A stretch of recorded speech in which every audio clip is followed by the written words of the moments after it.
Rahim. Today is our second lecture of endocrine physiology. So, it's all about calcium metabolism and parathyroid hormone and it's associated vitamin D. ठीक है, तो याद रखें कि calcium जो है ये हमारे साथ टू फॉर्म्स में होता है. एक ये होता है फ्री फॉर्म में जिसको हम आयोनाइज्ड कहते हैं, या ये बाउंड फॉर्म में होता है. जो फ्री फॉर्म है ये 45 टू 47% होता है.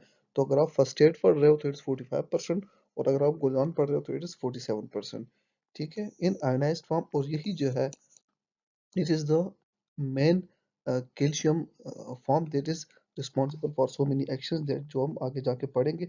बाउंड जो है बाउंड टू फॉर्म में होता है, या तो ये अल्ब्यूमिन के साथ बाउंड होगा, ठीक है, या ये फॉस्फेट एंड सिट्रेट के साथ बाउंड होगा. ठीक है, तो calcium free form, bound form. Free form is in the form of ionized, that is 45 to 75 47%, and bound to albumin, bound to phosphate or citrate. ठीक है, और ये वही सेटेलाइट जो अक्सर ब्लड में होता है, और वही ट्रांसफ्यूज ब्लड जो है that result in hypocalcaemia in the same very mechanism कि ये सेटेलाइट जो है ये प्री कैल्शियम के साथ बाइंड कर लेता है, और जिनको ब्लड ट्रांसफ्यूज हो चुका होता है उनमें ये सिम्टोमेटिक समटाइम हाइपोकैल्सीमिया काज करता है. Free calcium discussion. So it is the active form, और यही एक्टिव फॉर्म है जो रिस्पॉन्सिबल होता है for the secretion of PTH. इसका मतलब ये है कि अगर ब्लड में कैल्शियम कम हो गया, ठीक है, so it will be a signal for parathyroid hormone to get secreted. अच्छा, ये बात याद रखें कि ये हमारे साथ लेट्स सपोज ऐसे टू किडनीज बना लेंगे, ये किडनी, ये किडनी. इस किडनी में एक एंजाइम होता है जिसको हम कहते हैं अल्फा हाइड्रोक्सिलेज. ठीक है, ये पीटीएच क्या करता है, ये इस अल्फा हाइड्रोक्सिलेज को एक्टिवेट करता है, और जो लीवर में 25 हाइड्रोक्सी विटामिन डी बना होता है, ये किडनी का ये हाइड्रोक्सिलेज जो है उसको कन्वर्ट कर देता है 125 हाइड्रोक्सी रिलेटेड विटामिन डी, या इसको हम कैल्सी ट्रायोल भी कहते हैं. तो याद रखें कि ये एंजाइम जो है that is under the action of PTH. ठीक है, तो इट मींस कि अगर एक बंदे का किडनी खराब हो, ये एंजाइम वहाँ पे फंक्शनल नहीं होगा, और ये एंजाइम फंक्शनल नहीं होगा तो विटामिन डी ठीक से काम नहीं करेगा, और विटामिन डी ठीक से काम नहीं करेगा so there will be a lot more disturbance जो हम आगे जाके पढ़ेंगे. तो हमने कहा कि कैल्शियम लो होगा, आयनाइज्ड कैल्शियम स्पेसिफिकली, तो पीटीएच ज्यादा होगा. और note that vitamin D is hydroxylated 25 in liver and at 1 in the kidney through 1 alpha hydroxylase. ठीक है, और पीटीएच जो है activate vitamin D synthesis, and this activation is via the stimulation of 1 alpha hydroxylase present in the renal parenchyma or in the kidney.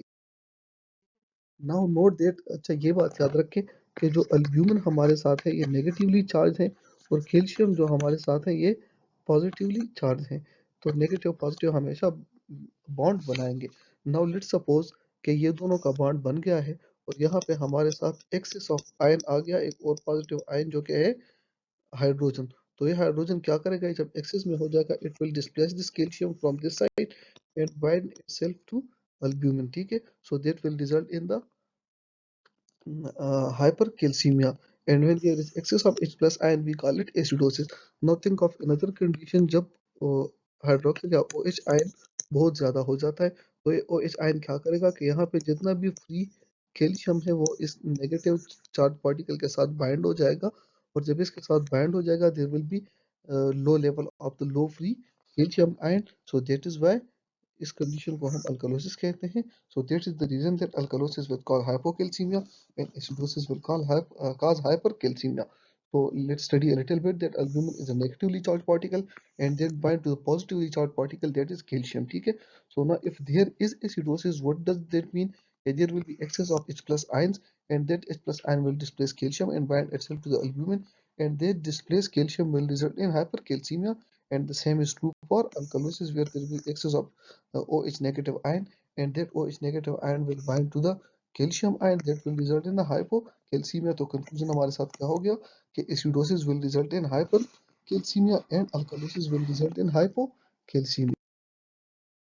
Now we will study the action of PTH, और PTH के साथ हमेशा associated vitamin D3 होगा ये. ठीक है, तो इसका एक्शन हम तीन जगहों पे पढ़ेंगे, इंटेस्टाइन पे, किडनी पे और बोन्स पे. So the first we come to the kidney, और किडनी इसलिए कि यहाँ पे थोड़ा सा सिचुएशन डिफरेंट है। वो डिफरेंट सिचुएशन हम पहले पढ़ लेते हैं and then we proceed further. वो सिचुएशन डिफरेंट ये है कि हर जगह पे ये दोनों मॉलिक्यूल जो है पीटीएच और विटामिन डी 3 ये इंक्रीजेस द एब्जॉर्प्शन और resorption of the calcium and phosphate. लेकिन किडनी में यह होता है कि याद करें कि हमें पता है कि टीएच भी पी से शुरू होता है और फास्फोरस भी पी से शुरू होता है और पी सिमिलर पार्टिकल है, तो हमें पता है कि सिमिलर रिपेल ईच अदर। इसलिए पीटीएच जो है किडनी से फास्फोरस को बाहर फेंकेगा और कैल्शियम को एब्जॉर्ब करेगा and that is how I memorize this stuff. So now let's first come to the vitamin intestine. Intestine में PTH increases the absorption of the calcium mediated through vitamin D3 activation, and we already know that how PTH increases vitamin D3 formation, ठीक है। और ये calcium जो है ये उधर gene activation करेगा और ये कैलबाइंडिन जीन, याद रखे ये है कैल्शियम, ठीक है, कैलबाइंडिन D28 के एंड जीन एक्टिवेशन के थ्रू वहां पे कैल्शियम और फास्फोरस दोनों का एब्जॉर्प्शन ज़्यादा करेगा। और याद रखें कि विटामिन डी जो है ये हमेशा चाहेगा कि ब्लड में कैल्शियम और फॉस्फेट दोनों हो, तो ये जहाँ पे भी कैल्शियम और फॉस्फेट देखेगा वो ब्लड को लेके आएगा, ठीक है। तो द सिंपल रूल इज कि vitamin D 3 increases the absorption of calcium and phosphate from the gut. और ये जीन इसलिए मैंने लिखा है कि कभी कभी ये एग्जाम में पूछ लेते हैं। अच्छा, किडनी पे क्या होगा, kidney once again vitamin D पे आ जाएंगे। तो विटामिन डी हमने कहा था कि क्या करता है, it will increases the reabsorption of the both calcium and phosphate, ठीक है। तो सेम टू सेम। लेकिन पीटीएच का क्या है कि PTH will increase the reabsorption of the calcium but will decrease the reabsorption of the phosphate, and that is why phosphate will be lost in the urine, ठीक है। now let's come to the bones। तो दोनों जो है bone से resorption करेंगे। तो PTH भी चाहेगा कि बोन से कैल्शियम ब्लड में आ जाए और विटामिन डी 3 भी चाहेगा कि बोन से कैल्शियम ब्लड में आ जाए। तो both will call resorption. Vitamin D के बारे में एक यूनिक फीचर ये याद रखें कि ये लो लेवल्स पे बोन मिनरलाइजेशन करेगा और हाई लेवल पे बोन रिजॉर्प्शन करेगा, ठीक है। Now let's come to some important point. PTH का हमने पढ़ा कि increase calcium and decreases phosphate in the blood. और ब्लड में फॉस्फेट डिक्रीज कैसे करता है, थ्रू इट्स रीनल लॉस, ठीक है। अदरवाइज जो विटामिन डी 3 है वो दोनों को तो increase calcium and phosphate in the blood, ठीक है। माइल्ड मैग्नीशियम डिफिशियंसी जो है ये पीटीएच को ज्यादा करेगा और हाइपरकैल्सीमिया काज करेगा, जबकि सीवियर मैग्नीशियम डिफिशियंसी जो है ये पीटीएच को कम करेगा और हाइपोकैल्सीमिया इसका एंड रिजल्ट होगा। और ये याद रखें कि मैग्नीशियम डिफिशियंसी हमारे साथ certain condition like diabetic use में, इंशाल्लाह डायबिटिक आगे जाके हम पढ़ेंगे, तो डायबिटिक यूज में, डायरिया में और या इम्यूनोग्लाइकोसाइड्स के यूज में। इम्यूनोग्लाइकोसाइड्स होप आपको याद होंगे, जेंटामाइसिन, इमिकासिन, स्ट्रिप्टोमाइसिन वगैरह। तो उनके यूज की वजह से मैग्नीशियम डेफिशिएंसी हो सकती है। Now let's come to the last point, that is posterior pituitary, ठीक है। तो पोस्टीरियर पिट्यूटरी हमारे साथ दो इम्पोर्टेंट वो है, एक है एडीएच और एक है ऑक्सीटोसिन। तो ऑक्सीटोसिन जो है पीरीवेंट्रिकुलर न्यूक्लियस से सिक्रीट होता है। तो पीरीवेंट्रिकुलर को हम कैसे याद करते हैं, हमें कहते हैं कि ऑक्सीटोसिन का मेन एक्शन जो है वो है यूट्रस पे होता है और uterus is a form of ventricle structure. तो ऑक्सीटोसिन पीरीवेंट्रिकुलर न्यूक्लियस से निकलेगा और इसका काम इजेक्शन होता है। तो ये जहाँ पे भी एक्शन करेगा वहां से इजेक्शन करेगा। तो ब्रेस्ट का प्रोडक्ट है मिल्क, तो it will cause the ejection of the breast from the milk. और यूट्रस का प्रोडक्ट जो है that is baby, so it will cause the ejection of the baby from the uterus, i.e. it will cause contraction of the uterus during labor, ठीक है। now let's come to ADH। तो ADH जो है ये सुप्रा optic nucleus से secrete होता है।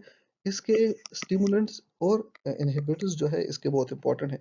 तो याद रखें कि most powerful stimulant for ADH is nausea, never forget this point, ठीक है।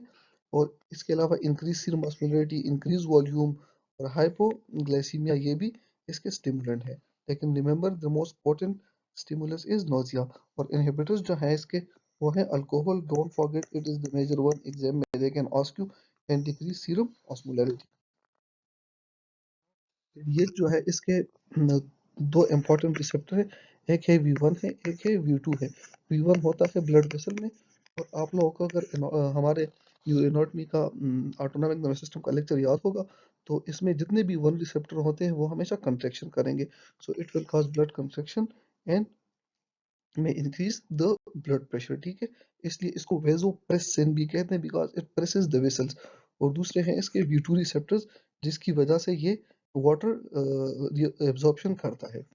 तो याद रखें कि ये हमारे साथ let suppose distal convoluted tubule है और ये इसमें एक सेल है जिसको हम प्रिंसिपल सेल कहते हैं।